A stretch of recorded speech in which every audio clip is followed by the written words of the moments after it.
Mama government is out of control, and it is a mess. An illegal was stopped from being deported by the Supreme Court, and the best Justice, Clarence Thomas, sided with the illegal, apparently, against the government. Wow. This is the end of hour one of the Jesse Lee Peterson Show. It is Friday, April 30th, the year of our Lord 2021, AD, Anno Domini. But Jesse Lee Peterson will be right back, but first, for hour two. But first, Hake news, not fake news. The Skim reports that the FDA, Food and Drug Administration, is working to ban menthol cigarettes. The Skim is a far-left, female-run outlet. Smoking cigarettes is supposedly the leading cause of preventable death in the United States, but pretty far behind abortion.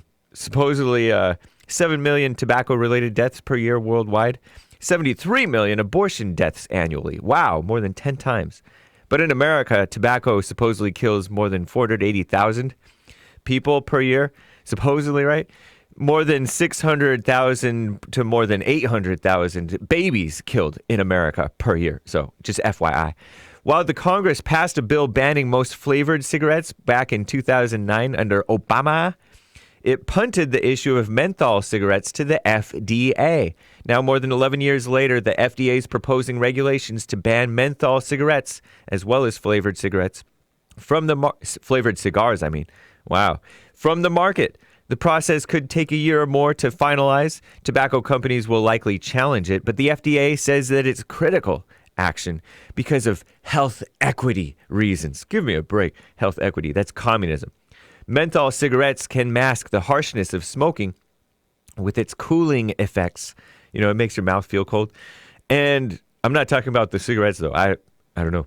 And tobacco companies market these cigarettes heavily to communities of color.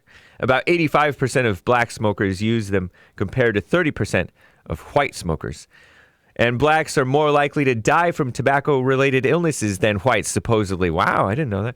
One study found that removing menthol cigarettes from the market could lead to 230,000 black Americans to quit smoking. Mama.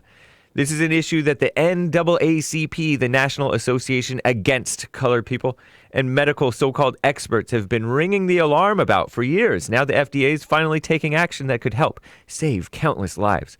Wonder when they'll ban homosexuality, right? Major health damages with that practice. Speaking of health, the Skim reports there could be a link between getting tear gassed and having irregular periods. Women don't belong in riots, right?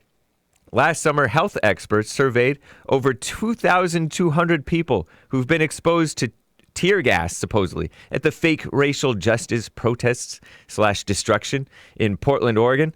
It came after protesters there, so-called protesters, agitators, and in other cities reported irregular menstrual cycles. Now the peer-reviewed study, believed to be the first of its kind, is saying that tear gas exposure may have had something to do with it. I bet anger does a lot more, right? The survey found that hundreds of people experienced intense cramping and more bleeding. Gross, huh? And that many reportedly required medical attention.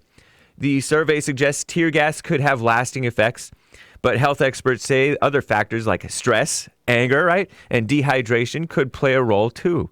Drink more water. Don't be out there. Adding that more research is needed. Duh. While we know that the short-term and long-term health effects of tear gas, there are some, supposedly, blurred vision, runny nose, respiratory issues, there isn't much info on how it can impact people's reproductive systems, women's. The study highlights additional toll tear gas may have on many people. It could be considered bad policy decisions or policy decisions involving the chemical weapon, tear gas, that's been banned in warfare for years under the Geneva Protocol of 1925, maybe, I don't know. Smoke bombs, by the way, not tear gas, were used by President Trump when he cleared that area like a boss, like a king, over the anti-American scum that were in front of St. John's Church, which they set on fire. Antifa BLM did. Scum of the earth. Anyway, immigration and the Supreme Court, they sided with an illegal alien over a deportation process because they've left a word in that maybe shouldn't have been there. I'm James Hake, now on to Jesse, Hour 2.